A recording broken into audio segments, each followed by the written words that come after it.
Pero bueno, allí está entonces el señor Vladimir Werning tomando la palabra. Ha subido al escenario entonces. Bienvenido.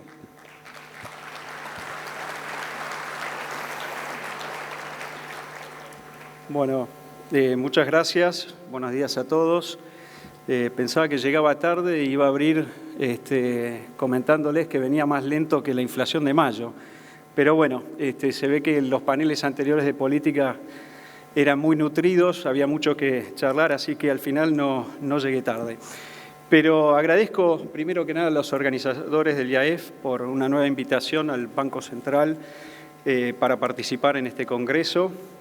También quería extender un agradecimiento a todos los presentes que nos acompañaron tomando decisiones difíciles durante la etapa 1 de déficit cero. Lo hicieron también en la etapa 2 de emisión monetaria cero y se consolidaron ambas etapas el año pasado. Ahora, hace poco lanzamos la etapa 3 del programa, lo que se podría llamar la etapa de la brecha cambiaria cero, y nosotros volvemos a valorar el esfuerzo del sector privado para incorporar estos cambios que son radicales y que nosotros creemos que le van dando forma definitiva a un marco fiscal, monetario y cambiario consistente. Este marco fundamental seguirá reforzándose, por supuesto, desde el lado de la oferta de la economía, con reformas orientadas a mejorar la eficiencia y la competitividad. Habiendo transcurrido un año desde que compartí con ustedes la perspectiva del Banco Central en este mismo foro, resulta natural recordar algunos de los diagnósticos que charlamos, en particular cómo se complementó las condiciones para asegurar la liberación, la flexibilización, simplificación y unificación cambiaria de esta etapa 3 y que lo haga sin conducir a sobresaltos financieros, económicos, sociales. Ese repaso reafirma una cuestión importante, que la secuencia de implementación elegida en un programa económico, además de su diseño general, es muy importante para encauzar adecuadamente la convergencia al equilibrio. También compartiré un poco el diagnóstico y la agenda que hace más fácil visualizar la senda económica que vislumbramos para el resto del 2025. Un 2025 que, como 2024, creo será recordado como un año trascendental en materia de avance económico estructural y no uno donde el calendario electoral condiciona o compromete esas decisiones importantes. Antes, sin embargo, quisiera hacer una reflexión y una distinción más general. El desafío de la política económica durante la etapa 1 y 2 se asimilaba a una demolición controlada de distorsiones y restricciones a la libertad económica. En este periodo predominaban riesgos y resultaba difícil extender el horizonte de expectativas y decisiones en el sector privado. La etapa 3 es bien distinta, presenta una diferencia ya que inaugura un periodo en el cual nosotros pensamos que se predominan las oportunidades por sobre los riesgos y se extiende significativamente el horizonte de expectativas de las decisiones privadas. Es decir, esta etapa 3 lo constituye una transición de un programa de estabilización ambicioso, basado en principios macro sanos, hacia un programa de crecimiento sostenible basado en un régimen de competencia monedas operativo y de libertad económica palpable.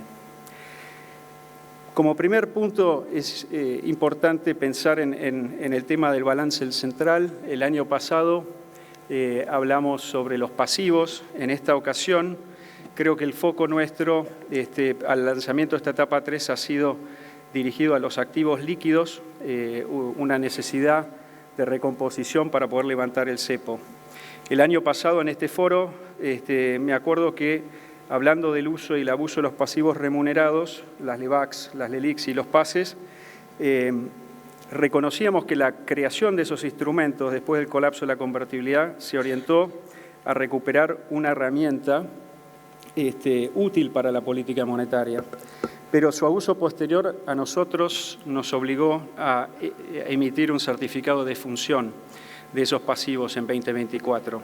Así se hizo y junto al certificado de función de la mayoría de otros pasivos monetarios del Banco Central, los BIDs, los PUTs, se cumplieron los objetivos de la etapa 2. A diferencia de esa transición en 2002, las soluciones a los problemas monetarios que enfrentamos en el 2024 se enmarcaron en una estrategia que requería honrar compromisos y contratos vigentes. Es decir, en 2024 se recuperó el control de las herramientas de política monetaria que regulaban los pasivos, sin recurrir a atajos que se utilizaron tanto durante la salida de la convertibilidad como también se utilizaron en la transición hacia el lanzamiento de la convertibilidad una década antes. Esos atajos que perjudicaron gravemente a los ahorristas en ambas ocasiones. La etapa 3, por lo tanto, representa una mejora cuantitativa y cualitativa del balance central, similar a la eliminación de sus pasivos, pero por el lado de los activos. Los fondos recibidos del Fondo Monetario por el Ministerio de Economía han sido volcados a recomprar las letras intransferibles en dólares del Banco Central. Esta operación implica una reducción de la deuda para el Tesoro y al mismo tiempo para el Banco Central implica poder contar con una herramienta cambiaria indispensable para levantar el cepo desde una posición de fuerza financiera. Las reservas líquidas se seguirán reforzando durante el 2024 con desembolso de fondos de organismos multilaterales. A su vez, la confianza que ha generado la implementación de la etapa 3 y los más de 350 puntos básicos que ha caído el riesgo país de su anuncio, nos permite en el corto plazo también concretar la ampliación de nuevas facilidades de repo del Banco Central con participación de un conjunto más amplio de bancos privados internacionales. Es una cuestión de tiempo para que la caída de riesgo país le abra oportunidades al Tesoro de contar con fuentes adicionales de liquidez en dólares que le puedan servir para refinanciar, cuando lo considere ventajoso, sus pasivos externos. La caída del riesgo país es una consecuencia buscada de esta etapa 3 y que haya avanzado a pesar del contexto internacional adverso debido al conflicto global sobre las tarifas resulta realmente alentador. Refleja de alguna manera el grado de fortalecimiento del equilibrio externo y de expectativa de crecimiento económico que la liberación y flexibilización cambiaria argentina le aporta al programa. Resulta importante también destacar que esta semana se vio avance en el proceso de negociación de tarifas que lleva a cabo Estados Unidos y China. Esto abre la posibilidad de que, al despejarse escenarios adversos externos, se acelere la normalización de mercados globales y del riesgo país propio. Mientras tanto, y con el fin de seguir ampliando la disponibilidad de liquidez, el Banco Central ha tomado medidas de desregulación prudente del mercado de cambios. Los cambios en la normativa le otorgan al Tesoro otra opción de acceso a financiamiento de fondos del exterior, siempre y cuando el financiamiento externo opere con un horizonte de inversión mayor a 6 meses. Hoy, debido al aumento de liquidez del Banco Central, la eliminación del déficit fiscal, la mayor consistencia política y económica y la muy significativa repatriación de ahorros dolarizados de residentes argentinos implica que el Tesoro puede evaluar sus opciones sin urgencia. Pero algunas cifras comparativas permiten tomar dimensión del cambio de este tipo de medida puede tener para el acceso a liquidez en moneda extranjera y el desarrollo del mercado local. Durante el segundo año del último intento de estabilización económica, 2016-2017, las tenencias registradas de no residentes de instrumentos de renta fija al mercado local se aproximaban a 27.000 millones de dólares.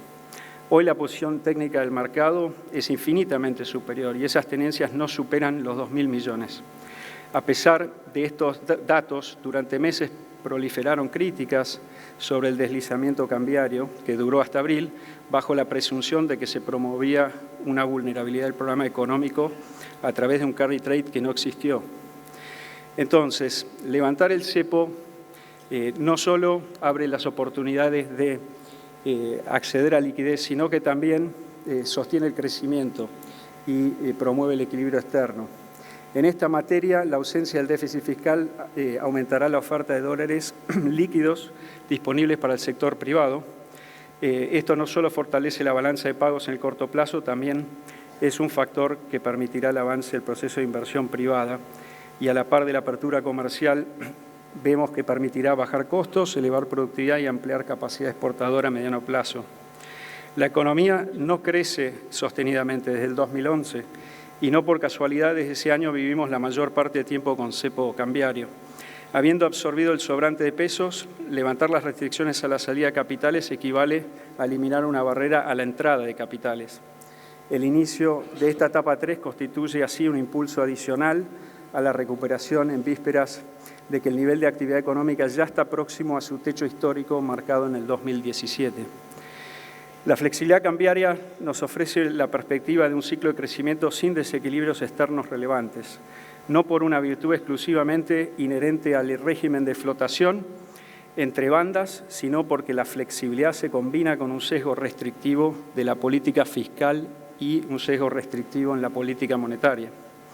Nuevamente, el contraste de esta situación con el segundo año del último intento de estabilización, en el 2016-17, no podría ser más marcado.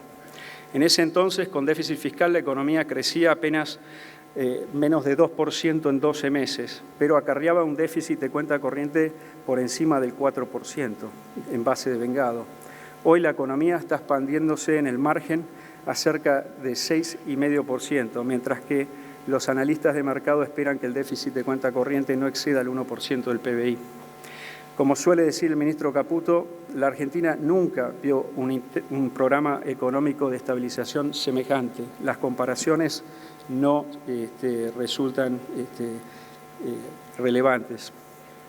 Evidentemente, aunque parece que puede reducirse la incertidumbre financiera global, el escenario siempre puede producir imponderables, por eso cobra especial importancia y vale la pena remarcar el ofrecimiento reciente de apoyo financiero del Departamento del Tesoro americano, que se mostró dispuesto a tramitar a favor del país en el evento de que haya un deterioro del escenario externo muy marcado. La manifestación de este compromiso, de la presidencia de Milei con un programa pro crecimiento respaldado en fundamentos macro sólidos, se verifica en la decisión reciente del Ministerio de Economía de seguir avanzando en un año electoral con una reducción de impuestos del sector productivo, mientras se eleva el objetivo de superávit fiscal primario por encima de lo acordado con el Fondo Monetario, de 1,3 a 1,6. El reconocimiento a este compromiso del presidente y del ministro tan extraordinario es lo que resultó determinante para recibir un respaldo igualmente extraordinario del gobierno americano. La última vez que el Tesoro americano le dio acceso a un país a fondos de su reserva de estabilidad cambiaria fue en 1995 a un socio estratégico como México. Medidas macroeconómicas que hemos tomado para hacer crecer la economía se pueden dividir en varios puntos principales. Primero, la flexibilidad controlada, el régimen de bandas para definir el tipo de cambio que ayuda a la economía a enfrentar los shocks externos. Las medidas también implican una simplificación cambiaria, la eliminación del blend, que facilita la operatoria y el hedging, no solo en el mercado cambiario, sino en los mercados de futuros agrícolas también. También implica una unificación del mercado cambiario, la ampliación del acceso al mercado libre de cambios, clarifica la señal de precios de mercado. Esta liberación es profunda y se caracteriza por la eliminación total de restricciones de personas humanas, la normalización total de la cuenta corriente, permitiendo la normalización del comercio exterior, el levantamiento de restricciones al pago de utilidades para balances comenzados en 2025 y para el pago de intereses de deudas comerciales y financieras intrafirma, entre otros conceptos. Esta serie de medidas la complementaremos con la emisión del BOPREAL 4, un objetivo de canalizar de forma ordenada las obligaciones con el exterior pendientes asociadas al stock de dividendos y utilidades, hasta diciembre de 2024, también incorporando el servicio de deuda comercial y financiera con vinculadas y deudas comerciales acumuladas hasta el 12 de diciembre del 2023. También es muy importante el esfuerzo en el frente microeconómico. Aunque las medidas de unificación, simplificación, flexibilización cambiaria de abril recibieron la mayor parte de la atención, el Banco Central tiene que trabajar constantemente en la implementación de medidas de regulación y supervisión. Estas buscan impulsar una transformación profunda del sistema bancario. Entre otras cosas, a fines de trabajar en el nivel regulatorio, tenemos muchos avances. El avance hacia la competencia de monedas, que permite a las personas y comercios utilizar la moneda que desean en transacciones, dinamiza el uso de instrumentos de pago en dólares para operaciones comerciales. instrumentos a través de tarjetas de débito en dólares, QR interoperable para pagos con tarjeta de débito en pesos y dólares de BIN programado, que permite a titulares de cuentas pagar las compras de bienes o servicios en cuotas fijas en pesos o en dólares con una única autorización. El proceso de reformas también involucra la normalización del sistema de encajes para darle respaldo a los depósitos y a un sistema financiero que tiene todas las de crecer fuertemente. Se eliminaron los subsidios que disminuían los saldos en cuenta corriente y generaban distorsiones en tasas activas. Se hizo gradualmente y sin afectar el crecimiento del crédito. Se simplificó el sistema de encajes con títulos que hacen más eficiente ese sistema y se traduce en una transmisión de tasas más eficiente. Se homogeneizaron también gradualmente las tasas aplicables para las partidas de características similares. Los encajes dentro del esquema de control de agregados monetarios es una herramienta importante y en el arranque del 2025 hemos tomado el cuidado de que implique una restricción monetaria adicional para asegurar la tranquilidad de esta transición. Ustedes también han visto medidas de fomento de crédito en pesos, medidas de fomento en créditos en dólares, todas basadas en incentivos económicos transparentes y en un marco prudencial para el otorgamiento del crédito. ¿Cuáles son los resultados inmediatos? Efectivamente estamos viviendo algo impensado, una transición sin sobresaltos. El objetivo de levantar el cepo ha sido central para el equipo económico desde que arrancó la etapa 1 del programa. Sin embargo, la persecución de ese objetivo requería el Banco Central tome recaudos necesarios para cumplir su mandato de estabilidad. El saneamiento del pasivo y del activo en la etapa 2 y ahora en la 3 han sido las precondiciones necesarias para poder implementar la flexibilización cambiaria desde una posición de fuerza y credibilidad adecuada. Los impactos inmediatos asociados a la transición y el funcionamiento de los mercados cambiarios spot futuros, los mercados de liquidez y crédito, los mercados spot y futuros de bienes y servicios, dan cuenta de resultados que son alentadores. Con equilibrio macro empieza a disminuir la incertidumbre sobre la capacidad de la economía para operar con un peso que fluctúa contra las demás monedas, sin desanclar las expectativas. Hay dos factores que podrían dificultar este objetivo. El primero, el uso del dólar como unidad de cuenta ante la inestabilidad crónica. Y segundo, la historia muy larga de adaptarse a un régimen de alta inflación por parte del sector privado con represión financiera, un sistema que premia el modelo de negocios en el cual indexar ante la duda y por encima del equilibrio acumulando inventarios no implicaba costo financiero real. Eso ha cambiado drásticamente. Hasta el momento el tipo de cambio, si bien más volátil que con el deslizamiento, lejos de convalidar expectativas pesimistas, ha operado dentro de la banda con un sesgo hacia la banda inferior. Las tasas de interés que habían subido antes de la anticipación del cambio de régimen en general se han normalizado. Es cierto que el consenso de proyecciones de analistas en la encuesta del Banco Central del REM da cuenta de expectativas más recientes de suba moderada en la inflación, pero hay varios atenuantes que nosotros vemos. Primero, las mismas encuestas mantienen una trayectoria descendiente en el tiempo, es decir, se presume que más allá de cualquier aumento de corto plazo de inflación, los fundamentos macro siguen operando para desinflar la nominalidad de la economía. Segundo, las proyecciones suelen ser corregidas rápidamente frente a datos observados. Por ejemplo, desde mayo del año pasado, la inflación esperada del REM para 12 meses bajó de más de 60 puntos, de 88 a 26.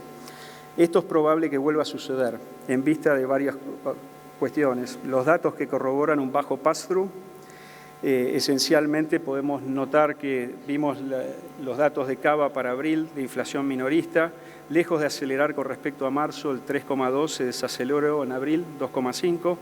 Esa evidencia desestima los temores iniciales de economistas que esperaban una interrupción en la trayectoria descendente de la inflación.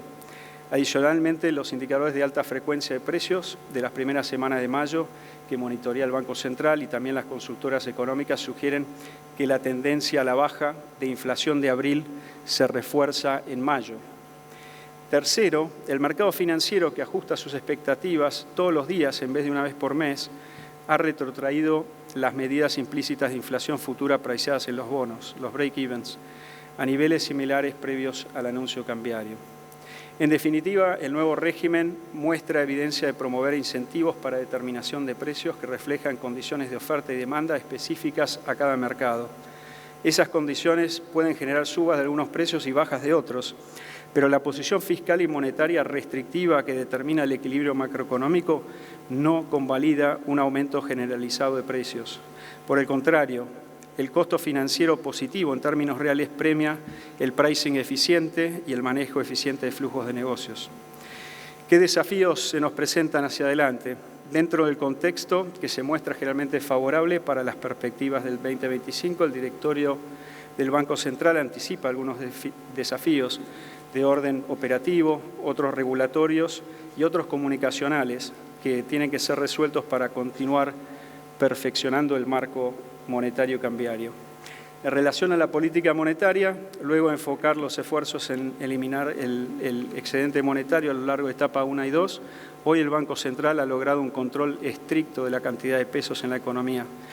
A su vez, prevalece un sesgo restrictivo de la política reflejada no solo en la regulación de encajes, pero también en el aumento del ratio de préstamos a depósito del sistema. Sin embargo, en materia de comunicación resulta importante reforzar el entendimiento general de que el régimen prevé la determinación de las tasas de interés por oferta y demanda. Esto contrasta con lo que sucede en un régimen de metas de inflación, donde la tasa de interés es calibrada por el Banco Central.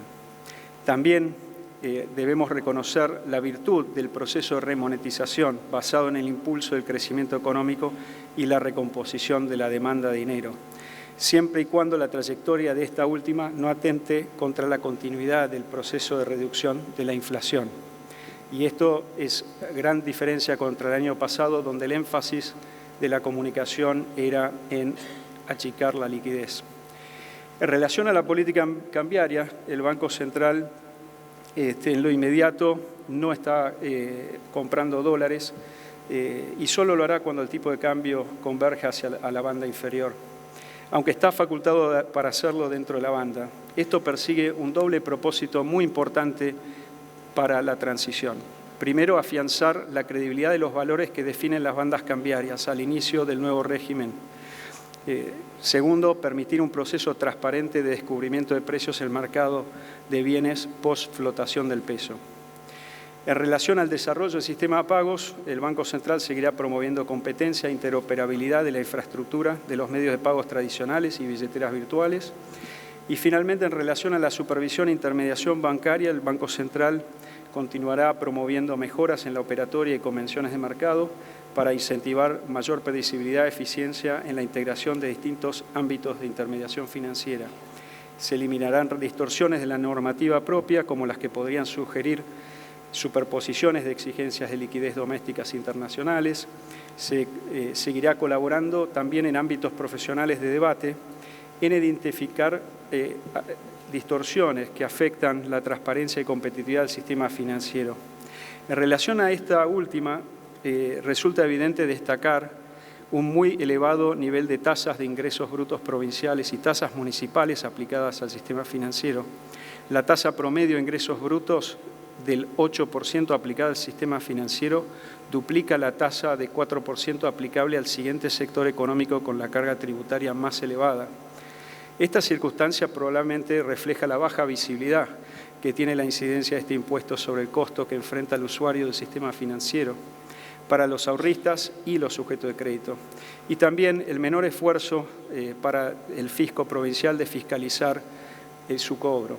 Pero claramente es una distorsión de las más importantes que con suerte los líderes provinciales entenderán que encarece el crédito y baja las tasas a los ahorristas argentinos y merece ser revisada.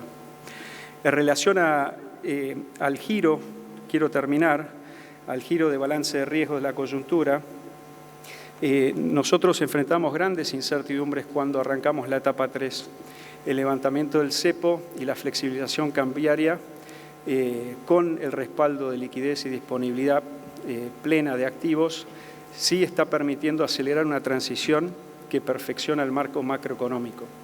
Esto es sumamente importante. El recorrido por delante hacia la normalización es un camino largo, pero la convicción y el pragmatismo que caracterizaron la toma de decisiones en la política económica y produjeron estos resultados, al día de hoy seguirá siendo esenciales al evaluar las opciones hacia adelante. El directorio del Banco Central, algunos de los cuales me acompañan aquí, está comprometido a continuar trabajando con prudencia en las mejoras del régimen monetario, cambiario y el sistema bancario que requiere el establecimiento definitivo de la competencia de monedas. El avance se dará con la expectativa de que ese régimen ayudará a consolidar un proceso de estabilización de precios y crecimiento de la economía mientras se preserva el equilibrio externo. Muchas gracias. Muchas gracias, Vladimir Werning, vicepresidente del Banco Central de la República Argentina.